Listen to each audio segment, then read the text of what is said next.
Soy Ana Luisa Rivas, representante auxiliar del Fondo de Población de Naciones Unidas, UNFPA, en Guatemala. Humanidad.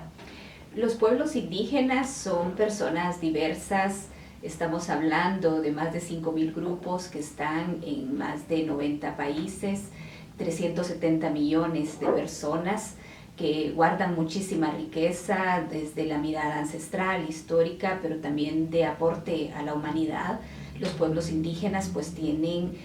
una gran mirada en términos del desarrollo del mundo, de la humanidad, y además una gran riqueza, como por ejemplo con las más de 7.000 lenguas o idiomas que hablan estos pueblos indígenas.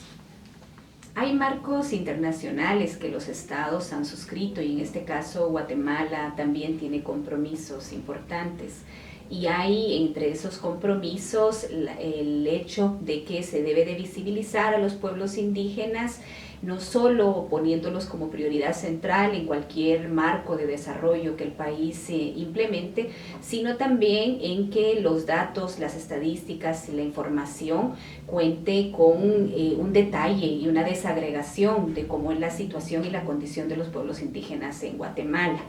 En ese sentido, es importante que las estadísticas, por un lado, recojan esta información desagregada y siendo Guatemala un país muy diverso, el hecho que se incorporen las formas que se recolecta la información, la mirada de tener un dato desagregado, permite que se puedan focalizar las políticas públicas y la respuesta a los pueblos indígenas. Pero otro tema muy importante es que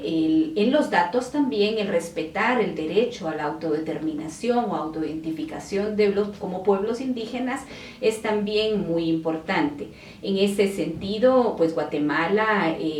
ha avanzado en algunos de sus elementos, como por ejemplo el recolectar en el Censo Nacional de Población y Vivienda la información de acuerdo a esos estándares internacionales, y por otro lado en que se pueda seguir haciendo análisis de esa información. Otra forma muy importante de poder responder a los derechos de los pueblos indígenas es que se realicen inversiones específicas en poblaciones tan importantes como son las niñas y adolescentes indígenas. En ese sentido, cuando hablamos de invertir en niñas y adolescentes, es apostar por su educación, es apostar por su salud sexual y reproductiva, porque se prevengan embarazos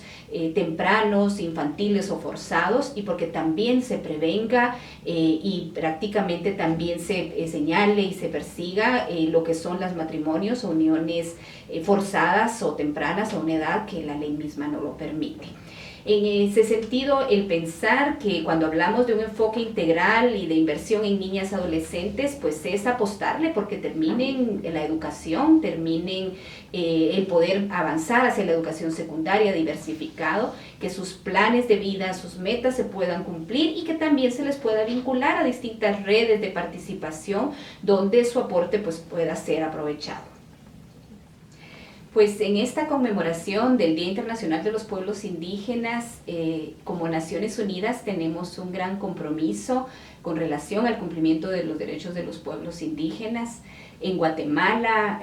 tienen rostros muy importantes, como son las niñas, adolescentes indígenas, las y los jóvenes, las mujeres, y pues este país, que es un país sumamente diverso y rico, y donde pues los pueblos indígenas tienen un gran aporte. Las Naciones Unidas pues reitera su compromiso porque el desarrollo de los pueblos indígenas sea una realidad,